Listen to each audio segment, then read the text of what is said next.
I remember as a kid, I would have like this little empty plastic jar, and whenever I would do chores or I would do something in which I would get cash or money or coins, I would put it in my coin jar and I would save it up. And then as I got older, around 17, 18 years old, and my family was able to acquire a gas station business, I was able to have my own bank account, and I deposited all my cash and coins in, slowly grew.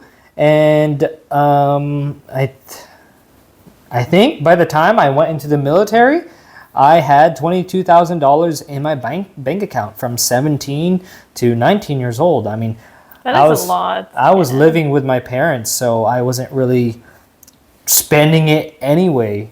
Yeah. But as soon as I got into the military, living on my own, that $22,000 went down to $50 plus some college debt.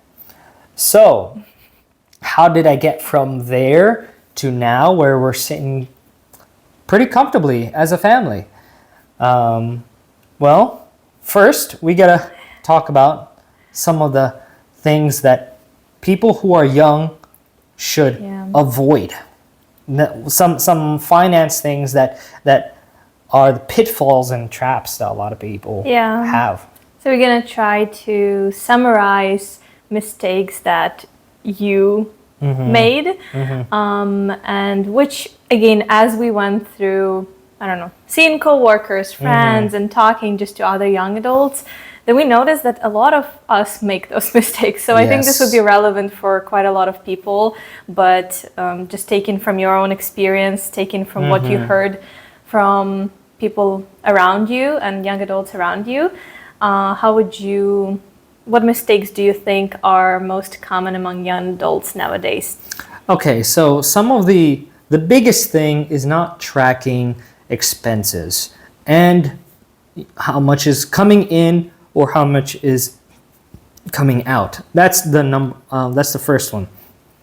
Then it's spending your paycheck and living paycheck to paycheck. Just because it hits your bank account doesn't mean you have to spend it immediately right away. It's like when you feel that freedom coming in, like, when you were living with your parents.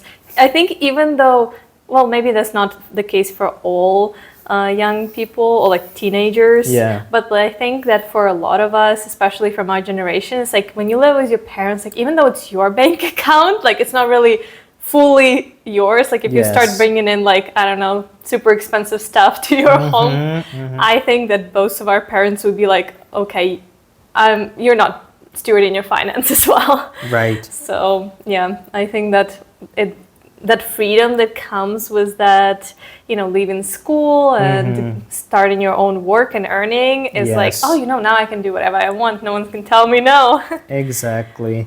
And that also leaves with financial goals as well, not having financial goals, because when you're with your parents, they set the financial goals for you rather than you yourself having financial goals. Another one, when it comes to financial goals, is not having an emergency fund. You never really think about that because when you're at your parents' place, they're your emergency fund. But having troops under me, not having an emergency fund baffles me.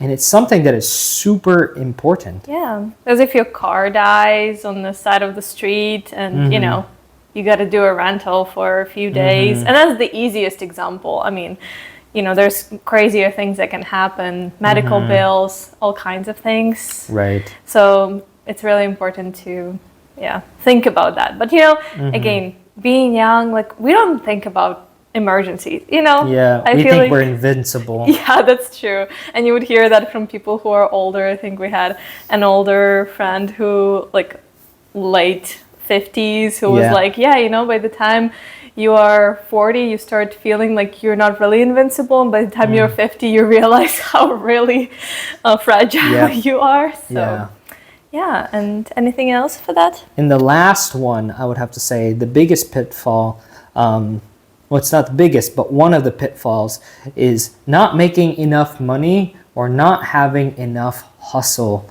to make more money.